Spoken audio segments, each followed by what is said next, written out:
വർഷങ്ങൾക്ക് മുമ്പ്, അതായത് 2012-ൽ തിരുവനന്തപുരം ശ്രീകുമാർ തിയേറ്ററിൽ മല്ലു സിംഗ് കാണാൻ പോയി എനിക്ക് ടിക്കറ്റ് കിട്ടാത്ത വിഷമത്തിലിരിക്കുമ്പോൾ ദേണ്ട തൊട്ടപ്പുറത്ത് ശ്രീവിശാഖിൽ ഒരു പടം കളിക്കുന്നത് എന്റെ ശ്രദ്ധയിൽപ്പെട്ടു. പിന്നെ ഒന്നും നോക്കിയില്ല, ആ പടത്തിന് ടിക്കറ്റ് എടുത്ത് ഞാൻ അങ്ങ് കയറി. ആ പടമാണ് ദിലീപിന്റെ ആസ് മായാമോഹിനി. ഈ പടത്തിന്റെ റേഞ്ച് എന്താണെന്ന് അറിയാൻ ഇതിന്റെ കമന്റ് സെക്ഷൻ തന്നെ ധാരാളം. അത് കാർത്തി പീണൻ കെ പറയുന്നു, പുതുവർഷത്തിന് 2026-ൽ കാണുന്നവരുണ്ടോ? Family cinema. അതെ, പുതുവർഷത്തിന് തന്നെ ഫാമിലി ആയിട്ട് കാണാൻ പറ്റിയ പടം. അത് ഫാത്തിമ പി കെ പറയുന്നു, മായ എന്ന ക്യാരക്ടർ ദിയ ലീ ബേട്ടനാണെന്ന് പറയുന്നവർ ലിക്കടി എന്ന്. അപ്പൊ ചേച്ചിക്ക് പടം കണ്ടിട്ട് വലിയ പിടുത്തം കിട്ടിയില്ലല്ലേ? അപ്പൊ സിനിമയിലേക്ക് വരാം. ശരി, ഈ വിസിലടിയൊക്കെ ഇതിലുള്ളതായിരുന്ന. തിയേറ്ററിൽ ഇരുന്ന് കേട്ടപ്പോ ഞാൻ വിചാരിച്ച് പേട്ടന്റെ ഫാൻസ് അടിച്ചു തള്ളണായിരിക്കുമെന്ന്. സിനിമയുടെ തുടക്കത്തിൽ ബാൽചുളിയും കുറച്ച് ശ്ലോകങ്ങളൊക്കെ ചൊല്ലിയിട്ട് രാഘവേട്ടന്റെയും കൊച്ചുമോളുടെ പ്രായമുള്ള പെണ്ണിന്റെയും കല്യാണം അങ്ങ് ഉറപ്പിക്കും. അങ്ങനെ കല്യാണ പ്രിപ്പറേഷൻസ് നടക്കുമ്പോഴാണ് രാജുവേട്ടന്റെ സഹോദരിയും ഫാമിലിയും കുട്ടി ബിജുമേനോനെ മാത്രം ബാക്കി വെച്ചിട്ട് ക്രാഷ് ആവാൻ പോണ പ്ലെയിനിൽ കയറി ചാവുന്നത്. അങ്ങനെ ബിജുമേനോൻ തലയിലായതോടെ രാഘവേട്ടൻ കല്യാണമൊക്കെ വേണ്ടെന്ന് വെച്ച് ബിജുമേനോനെ പഠിപ്പിച്ച് വലിയൊരാളാക്കാൻ തീരുമാനിക്കും. അങ്ങനെ ഇവരുടെ കുടുംബ ജോത്സ്യൻ വന്ന് സ്കിബിടി നിർത്തിയിട്ട് 2-3 തള്ളങ്ങ് തള്ളും. ഇങ്ങേരുടെ പ്രവചനമാണ് പ്രവചനം. ദശാനാഥൻ കേതു. ഇവൻ സദ്ഗുണ സമ്പന്നനും ഹൃദയശുദ്ധിയുള്ളവനുമായി വളരും. അതായത് കുടുംബ സ്വത്തെല്ലാം കൊണ്ട് കണ്ട ബിസിനസ്സിൽ ഇൻവെസ്റ്റ് ചെയ്ത് അത് പൊട്ടിപ്പൊളഞ്ഞ് പാവപ്പെട്ട നെടുമുടി വേണു ചേട്ടന്റെ കാശും കൊണ്ട് കളഞ്ഞ് അങ്ങേർക്കും അണ്ണാക്കിൽ കൊടുക്കും. അത്രയും വിശാലതയുള്ള ഹൃദയമാ. എന്നിട്ട് ഇവൻ എവിടെയുണ്ടോ അവിടെ മഹാലക്ഷ്മിയുടെ സാന്നിധ്യം ഉണ്ടാവും. എന്നുവെച്ചാൽ ധനം തേടി എങ്ങോട്ടും പോകേണ്ടി വരില്ല. ധനം ഇവനെ തേടിയെത്തും. അത് ശരിയാ. വിൻഡിമില്ല് ബിസിനസ് തുടങ്ങും, അത് പൊളിയും. വാഴകൃഷി തുടങ്ങും, അതും പൊളിയും. ഹോട്ടൽ ബിസിനസ് തുടങ്ങും, അതും പൊളിയും. അതായത് ബാൽചുള്ളി ഉദ്ദേശിച്ചത് ധനം തേടി എങ്ങോട്ടും പോവേണ്ടി വരൂല. കാരണം എവിടെയും പോവാനുള്ള ധനം പോലും കയ്യിൽ ഉണ്ടാവൂല. ഒരു ചോദ്യ നക്ഷത്രക്കാരി ഇവന് വധുവായി വന്നു ചേർന്നാൽ പിന്നെ തിരിഞ്ഞു നോക്കേണ്ടി വരില്ല. പിന്നെ അങ്ങോട്ട് ഗജകേസരി യോഗല്ലേ. അങ്ങനെ ചോദ്യ നക്ഷത്രക്കാരിയും വന്ന് അണ്ണാക്കിൽ കൊടുത്തിട്ട് അങ്ങേരുടെ ബാക്കി ഉണ്ടായിരുന്ന അരിപ്പ ജട്ടി വരെ അടിച്ചോണ്ട് പോകും. इंसान हूँ लेकिन मैं गलत थी. आइंदा कभी भी मुझसे मिलने और फोन करने की कोशिश मत करना. Good bye. എന്താ ഷൈട്ട് പറഞ്ഞ? ഒന്നും മനസ്സിലായില്ല, പക്ഷെ കാണിക്കണ്ട. താൻ എന്താടോ പറഞ്ഞത്? പിന്നെ അങ്ങോട്ട് ഗജകേസരി യോഗല്ലേ. ഗജകേസരിയുടെ കിണ്ടി. സോ ഗൈസ്, ജീവിതത്തിൽ എന്തായി തീരുമെന്ന് അറിയാതെ ഇരിക്കുന്നവരാണോ നിങ്ങൾ? എങ്കിൽ please contact Balachulli for the 100% accurate future predictions. വേറൊന്നും ചെയ്യേണ്ട, പുള്ളിക്കാരൻ പറയുന്നതിന്റെ ഓപ്പോസിറ്റ് ചെയ്താൽ മാത്രം മതി, നിങ്ങൾ ജീവിതത്തിൽ രക്ഷപ്പെട്ടോളൂ. അങ്ങനെ കുട്ടിമേനോനായ ബാലകൃഷ്ണൻ വളർന്ന് വലുതാവുന്നു. ബിസിനസ്സുകൾ നടത്തി പൊട്ടിപ്പൊളിഞ്ഞിരിക്കുമ്പോഴാണ് പുതിയ ബിസിനസ് ഐഡിയയുമായിട്ട് അഡ്വക്കേറ്റ് ലക്ഷ്മി നാരായണനെ കൂട്ടി പട്ടാള എന്ന ബിസിനസ് മാഗ്നറ്റിന്റെ വീട്ടിൽ പോകുന്നത്. ബിസിനസ് സംസാരിക്കാൻ പോയ ബാലകൃഷ്ണൻ അവിടെ ചെന്നിട്ട് ചെയ്യുന്നത്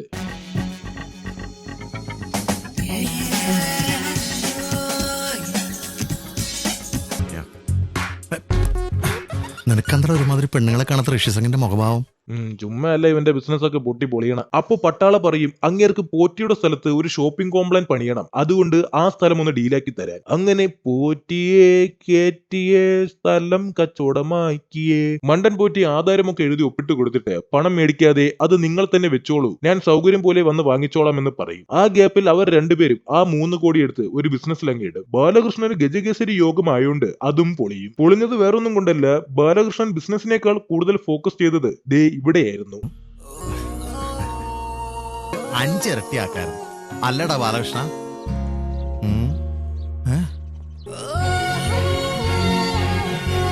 നിന്റെ 2 കണ്ണും കാതിനും പോലെ എവിടെയുണ്ടാവും അവളുടെ മുഖത്ത്. അങ്ങനെ 3 മാസത്തിന് ശേഷം പോറ്റിക്ക് പണത്തിന് ആവശ്യം വന്നു. ആ സമയത്താണെങ്കിൽ അവരുടെ പണവുമില്ല. ബാലകൃഷ്ണനാണെങ്കിൽ വാറ്റി പട്ടാളയുടെ മോളെയും അടിച്ചോണ്ട് വന്നു. ഇതറിഞ്ഞ പട്ടാളയാണെങ്കിൽ പിറ്റേ ദിവസം വന്ന് അവിടെ കലിപ്പുണ്ടാക്കും. പക്ഷെ അപ്പോഴും ചോദ്യ നക്ഷത്രക്കാരി പറയും, ഞാൻ ബാലേട്ടനെ വിട്ട് എങ്ങോട്ടും വരില്ല, ബാലേട്ടൻ എന്റെ ജീവനാണെന്ന്. പക്ഷേ ആ സ്നേഹം അധിക നേരം നീണ്ടു നിന്നില്ല. അവരുടെ ഫസ്റ്റ് നൈറ്റ് കഴിയുന്നതോടുകൂടി നക്ഷത്രക്കാരി സ്ഥലം വിടും. രാവിലെ ഒരു ഹിന്ദിക്കാരി വന്ന് വിളിച്ചപ്പോ അവരുടെ കൂടെ പോവാൻ തുടങ്ങിയപ്പോ ഞാൻ തടഞ്ഞു. और फोन करने की कोशिश मत करना. Good bye. സ്വന്തം തന്തപ്പടി വിളിച്ചിട്ട് പോവാത്തവൾ ഏതോ ഹിന്ദിക്കാരി വിളിച്ചപ്പോ പെട്ടിയും കിടക്കെ എടുത്തോണ്ട് ദോണ്ട പോണ്. പിന്നെ അങ്ങോട്ട് ഗജകേസരി യോഗല്ലേ. ഗജകേസരി സംജാത. അങ്ങനെ ബാൽചുള്ളി പറഞ്ഞതുപോലെ സൽഗുണ സമ്പന്നനും ഹൃദയ വിശാലതയും ധനം കവിഞ്ഞൊഴുകുകയും ഗജകേസരി യോഗമൊക്കെ കൊണ്ട് പൊറുതിമുട്ടി നിൽക്കുകയാണ് നമ്മുടെ ബാലകൃഷ്ണൻ. ആ ഗ്യാപ്പിൽ അവർ നൈസായിട്ട് പോറ്റി അങ്ങ് തേക്കും.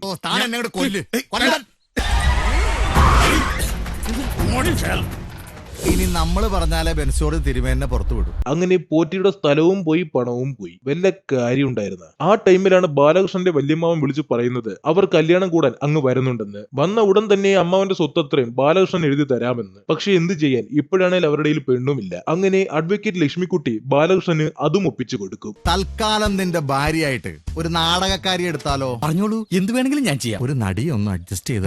ഇവരാണ്ടറ യഥാർത്ഥ നൻപൻ. അവിടെ അവതാരം എടുക്കുകയാണ് നമ്മുടെ നായിക പേട്ടത്തി.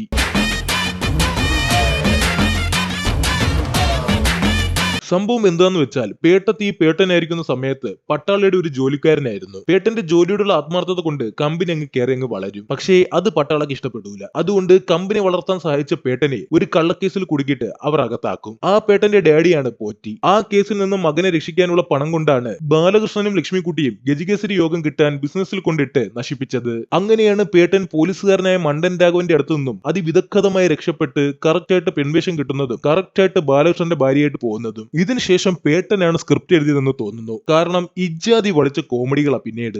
എന്താ മോടെ പേര്? ചൈനക്കാർക്ക് മാത്രം ഇങ്ങനത്തെ പേര് കേട്ടുള്ളൂ. നല്ല പേര്. പപ്പടം ഞാൻ കഴിച്ചു. ഹലോ അല്ല ഹലോ ഒന്ന് പറഞ്ഞതാ. മഹാഭാരതത്തിലൊരു സ്ത്രീ 5 പേരുടെ കൂടെ കഴിഞ്ഞതിന് കിട്ടിയ പേരാ പാഞ്ചാലിന്ന്. ഇതിപ്പോ 3 പേരുടെ കൂടെ കഴിഞ്ഞ എല്ലാവരും എന്നെ മൂഞ്ചാലി എന്ന് വിളിക്കില്ലേ? ഇന്ന് രാത്രി മുല്ലപ്പെരിയാർ പൊട്ടുവോ? എവിടെ? ഈ മുല്ലപ്പെരിയാർ അടുത്ത കാലത്തൊന്നും പൊട്ടില്ലേ? ഇതിനേക്കാളും ഭേദം സെൻട്രൽ ജയിലിലെ ഐ ലവ് യു ഐല വറുത്തതായിരുന്നു. ശേഷം ബാലകൃഷ്ണൻ ചോദ്യ നക്ഷത്രക്കാരിയാണെന്ന് തെറ്റിദ്ധരിച്ച് പേട്ടനെ പ്ലക്കും. അസംബ്ലി പിരിച്ചുവിട്ടു. ഡാഡിയെയും ആ പണവും എവിടെയാണെന്ന് അന്വേഷിക്കാനാണ് പേട്ടൻ ഈ കോപ്രായമൊക്കെ കാണിച്ച് കോമാളി വേഷം കെട്ടി വരുന്നത്. എന്റെ അച്ഛനെ കണ്ടുപിടിക്കാൻ ബാലകൃഷ്ണന്റെ ഭാര്യയായി ഞാൻ ആ വില്ലയിലെത്തി. എന്നിട്ട് പേട്ടൻ ചെയ്യുന്നത് ആദ്യ കാഴ്ചയെ തന്നെ അനുരാഗം തോന്നിയത് ഇയാളോട്, എന്റെ ലക്ഷ്മിയോട്.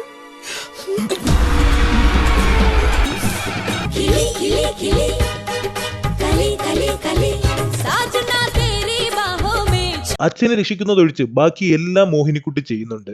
ഞാൻ വിളിച്ചാൽ അവൻ വരും. ഈ ലോകത്തിന്റെ ഏത് കോണിലുണ്ടെങ്കിലും. അങ്ങനെ ഇരിക്കുമ്പോഴാണ് ഇവർ താമസിക്കുന്ന വില്ലയിൽ വളരെ യാദൃച്ഛികമായി പേട്ടൻ അതിവിദഗ്ധമായി പറ്റിച്ചിട്ട് പോയ പോലീസുകാരനായ മണ്ടൻ രാഘവൻ വരുന്നത്. അച്ഛനെ മുന്നിൽ നിർത്തി ഈ കേസ് ഞാൻ അന്വേഷിക്കുന്നു. അച്ഛൻ എന്താ ചെയ്യേണ്ടതെന്ന് ഞാൻ പറഞ്ഞുതരാം. ഒന്നാമത്തെ കാര്യം, പേട്ടൻ ഇങ്ങോട്ടാണ് ഓടിയെത്തിയതെന്ന് പേട്ടനും പിന്നെ ഈ സ്മോൾ പ്രേമനും മാത്രമേ അറിയാവുള്ളൂ. എന്നിട്ടും എങ്ങനെ ഇവർ കറക്റ്റായിട്ട് ഈ വില്ലയിൽ തന്നെ കേസ് അന്വേഷിക്കാൻ എത്തി? നമ്മൾ 22-ാം നമ്പർ വില്ലയിൽ നിന്നും അന്വേഷണം ആരംഭിക്കുന്നു. പിന്നെ ഒരു പോലീസ് ഓഫീസറുടെ ഭാവഭേദങ്ങളൊന്നും മുഖത്തില്ലാതെ വേണം അച്ഛൻ ആ വില്ലയിലോട്ട് കയറി ചെല്ലാൻ. രണ്ടാമത്തെ കാര്യം, എങ്ങനെയാ മോളു കറക്റ്റ് പേട്ടൻ താമസിക്കുന്ന 22-ാം വില്ലയിൽ നിന്ന് തന്നെ കേസ് അന്വേഷണം തുടങ്ങണമെന്ന് പറഞ്ഞത്? എന്നിട്ട് കേസ് അന്വേഷിക്കാൻ പോലീസുകാരൻ ഒരു വീട്ടിൽ കയറി പോണത് കണ്ട അങ്ങേരുടെ അമ്മൂമ്മയുടെ വീട്ടിൽ കയറി പോണ പോലെ കയറിയതും പോരെ അവിടെ കയറിയിട്ട് ഒരു അന്യപുരുഷന്റെ ഭാര്യയ്ക്ക് ഹുക്കിട്ട് കൊടുക്കും. ഇവനൊക്കെ ആരുടെ പോലീസിലെടുത്തത്? പക്ഷെ മണ്ടൻ രാഘവൻ ചെയ്ത തെമ്മാടത്തരം ഏറ്റു പറഞ്ഞിട്ട് അടി അന്തസ്സായിട്ട് ഇരന്ന് വാങ്ങും. കുട്ടിയുടെ ബ്രായുടെ ഹുക്കിടാനെന്ന് സഹായിച്ചതാ. കിട്ടിയാ? ഇല്ല, ചോദിച്ചു വാങ്ങിച്ചു. രാഘവന് മണ്ടനാണെങ്കിലും അന്തസ്സുള്ളവനാ. ഇതൊക്കെ കണ്ട് കോപം കൊണ്ട് ജ്വലിച്ച മായമോഹിനിയുടെ ഹബ്ബി നേരെ മണ്ടൻ രാഘവന്റെ അടുത്ത് ചെന്നിട്ട് അങ്ങേരെ ഡിന്നർ കഴിക്കാൻ വീട്ടിലോട്ട് വിളിക്കും. സാറേ, അത് നമ്മൾ ഈ ഹുക്കൊക്കെ ഇട്ട് പരിചയപ്പെട്ട സ്ഥിതിക്ക് ഇന്ന് വൈകുന്നേരത്തെ ഡിന്നർ വീട്ടിൽ നിന്നാവാം. നല്ല പഷ്ട് കുടുംബം. എന്നിട്ട് ആ രാത്രി ഒരു വോഡ്ക എടുത്ത് കുടിച്ച മോഹിനി ഒരു വാളങ്ങ് വെക്കും. അപ്പൊ എല്ലാരും കൂടി അവളെ പിടിച്ച് ഗർഭിണിയാക്കും. എന്നിട്ട് കുടുംബസമേതം എല്ലാരും ആടുന്നു പാടുന്നു.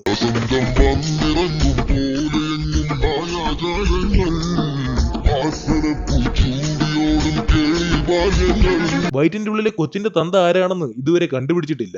ആരായാലും ആ കൊച്ചിന്റെ തന്തസ്ഥാനം ഏറ്റെടുക്കാൻ ഇവർ രണ്ടുപേരും റെഡിയായിട്ട് നിൽക്കുകയാണ്. ശേഷം മണ്ടൻ രാഘവന്റെ മോളെ കണ്ട് ഇഷ്ടപ്പെട്ട മോഹിനി മോഹനനായിട്ട് ആ കൊച്ചിനെ കാണാൻ പോകും. മോഹിനി, നിന്റെ വിശ്വരൂപം കാണാൻ ഒരു സുന്ദരി വരുന്നു, കാണിക്കാമല്ലേ? ഉഫ്, തൊലി ഉരിഞ്ഞ് ഒന്ന് വേഷം മാറിയിട്ട് പെട്ടെന്ന് പോടേ. എന്നിട്ട് മോഹൻ പേട്ടൻ ഒരു കപ്പട വിഗും വെച്ചിട്ട് സ്ലോ മോഷനിൽ നടന്നു പോകും.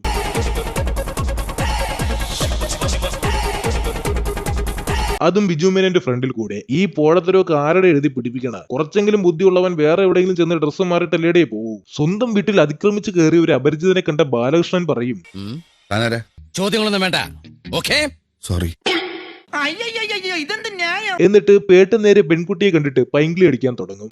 താങ്ക് ഗോഡ് ഈ സുന്ദരിയെ മറ്റാരുടെയും കണ്ണിപ്പെടാതെ ദൈവം എനിക്ക് ഇത്രയും നാൾ കാത്തു സൂക്ഷിച്ചതിന്. പേട്ടനെ കണ്ട നായികയ്ക്കും ലവ് അറ്റ് ഫസ്റ്റ് സൈറ്റ് അടിക്കും. കുട്ടി അങ്കിൾ ലവർ ആണെന്ന് തോന്നുന്നു. പിന്നെ പേട്ടന്റെ അയില വറുത്തത് പോലത്തെ കോമഡി കേട്ടിട്ടായിരിക്കും പെൺകുട്ടി കുടുകുടാന്ന് ചിരിക്കുന്നു. I love you. അയില വറുത്തുന്നു. ഒരു കപ്പ് കോഫി ആയാലോ? രണ്ടുപേർക്കും കൂടി ഒരു സ്ട്രോയ് കിട്ടട്ടെ.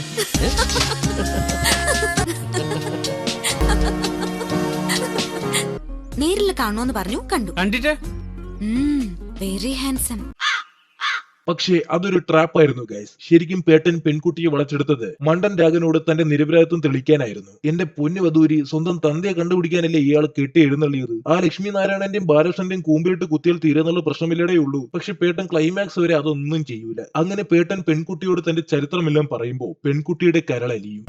സത്യം പറഞ്ഞ ഞാൻ നിന്റെ കഥ കേട്ടപ്പോ 2 മണിക്കൂർ 60 മിനിറ്റ് കരഞ്ഞുപോയി. കരളലിഞ്ഞ പെൺകുട്ടി പറയും, മോനെ കുട്ടാ, ഞാൻ ചെറുതായിട്ടൊന്ന് നിന്നെ മൂഞ്ചിച്ചിട്ടുണ്ട്, ഇപ്പൊ നിന്നെ തപ്പി പോലീസ് എത്തുമെന്ന്. അങ്ങനെ പോലീസ് പേട്ടനെ പൊക്കാൻ വന്നത് വേറെ ആരുമല്ല, ഈ ബുദ്ധിമോനെ. ആ ബുദ്ധിമോനെ വീണ്ടും മണ്ണാക്കിൽ കൊടുത്തിട്ട് പേട്ടൻ മോഹിനി വേഷം കെട്ടിയിട്ട് പെൺകുട്ടിയെ ഉമ്മം വെച്ച് കളിച്ചോണ്ടിരിക്കും.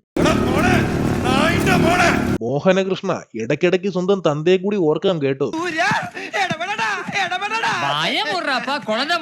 അങ്ങനെ അവസാനം ബാലകൃഷ്ണന്റെ അമ്മാവൻ സ്വത്തെല്ലാം മോഹിനിക്ക് എഴുതി കൊടുക്കും. അത് തിരിച്ചെഴുതി മേടിക്കാൻ വന്ന ബാലകൃഷ്ണനുമായിട്ട് മോഹിനി ഫൈറ്റ് നടത്തും.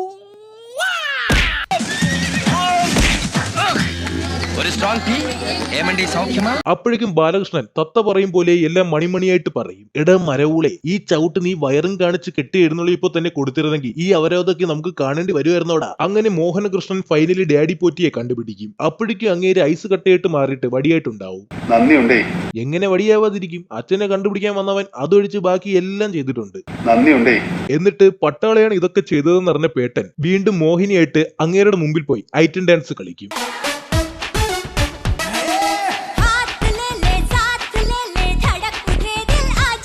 അതൊക്കെ പോട്ട്, പട്ടാളയെ പിടിക്കാൻ മണ്ടൻ രാഘവൻ സ്വന്തം മോളെയും കൂടി ഐറ്റം ഡാൻസ് കളിക്കാൻ വിടും. നല്ല പ്രോഗ്രസീവ് തന്ത. മോഹിനിയെ കണ്ട് ഇഷ്ടപ്പെട്ട ആന്റി ലവർ പട്ടാള മോഹിനിയെ റൂമിലേക്ക് വിളിക്കും. അവിടെ ഇത്രയും പേര് ഡാൻസ് കളിച്ചിട്ടും പട്ടാളയ്ക്ക് ഇതാ ഈ മുതലിനെയാണ് ഇഷ്ടപ്പെട്ടത്. അങ്ങനെ റൂമിൽ കളി നടക്കുന്നുണ്ടെന്ന് അറിഞ്ഞ കേരള പോലീസ് അളിയന്റെ തുള വലുതാവാതിരിക്കാൻ പെട്ടെന്ന് കളി നടക്കുന്ന റൂമിലേക്ക് ഓടും. ഇങ്ങനെ പോയാൽ പണി കിട്ടുമെന്ന് മനസ്സിലാക്കിയ പേട്ടൻ ഓൺ ദ സ്പോട്ടിൽ മോഹിനിയിൽ നിന്നും മോഹനിലേക്ക് ട്രാൻസ്ഫോർമേഷൻ നടത്തും. ഇല്ലെങ്കിൽ പേട്ടൻ 10 മാസം കഴിഞ്ഞ് പ്രസവിച്ച തന്നെ.